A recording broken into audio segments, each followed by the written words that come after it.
প্রিয় মুক্তিকামী ছাত্র জনতা, আমরা দেখতে পাচ্ছি যে আমাদের এই অভ্যুত্থান এবং বিপ্লবের পরেই দেশে অরাজকতা নাশকতা করছে ফ্যাসিস্ট এবং তাদের দোসররা।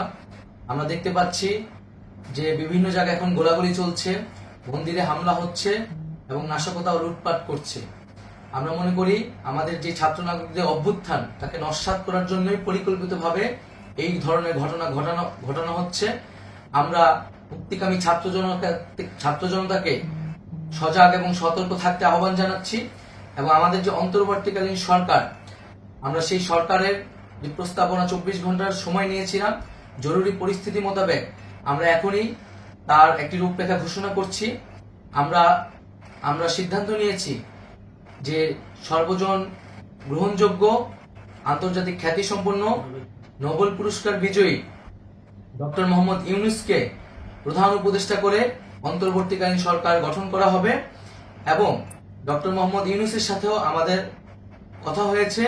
তিনি ছাত্র জনতার আহ্বানে বাংলাদেশকে রক্ষা করতে এই গুরু দায়িত্ব নিতে সম্মত হয়েছে। আমরা সকালের মধ্যেই আমরা এই সরকার গঠনের প্রক্রিয়া দেখতে চাই। রাষ্ট্রপতির কাছে আহ্বান থাকবে যে দ্রুত সময়ের মধ্যে ডক্টর মোহাম্মদ ইউনূসকে প্রধান উপদেষ্টা করে অন্তর্বর্তীকালীন সরকার গঠন করা হোক এবং এই অন্তর্বর্তীকালীন সরকারের বাকি সদস্যদের নামও আমরা সকালের মধ্যে ঘোষণা করব।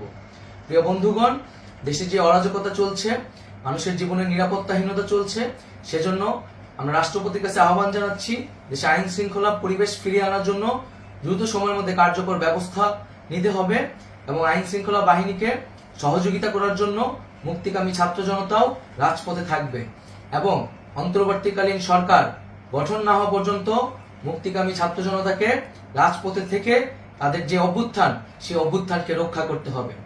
প্রিয় বন্ধুগণ, আমরা রক্ত দিয়েছি, শহীদ হয়েছি। আমাদের যে প্রতিশ্রুতি একটি নতুন বাংলাদেশ গঠন করার জন্য, সেটিকে আমাদের অবশ্যই বাস্তবায়ন করতে হবে এবং অবশ্যই ছাত্র জনতার প্রস্তাবিত সরকার বাদে কোনো ধরনের সরকার কিন্তু মেনে নেওয়া হবে না।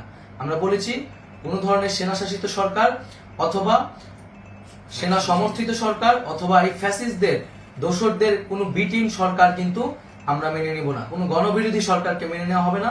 ছাত্র জনতার অভ্যুত্থানকারী যে প্রস্তাবিত সরকার, অন্তর্বর্তীকালীন সরকার, যেটা আমরা সিদ্ধান্ত উপনীত হয়েছি ডক্টর মোহাম্মদ ইউনূসকে প্রধান উপদেষ্টা করে এই সরকার গঠন করা হবে, সেই সরকারকেই বাস্তবায়ন করতে হবে অবিলম্বে।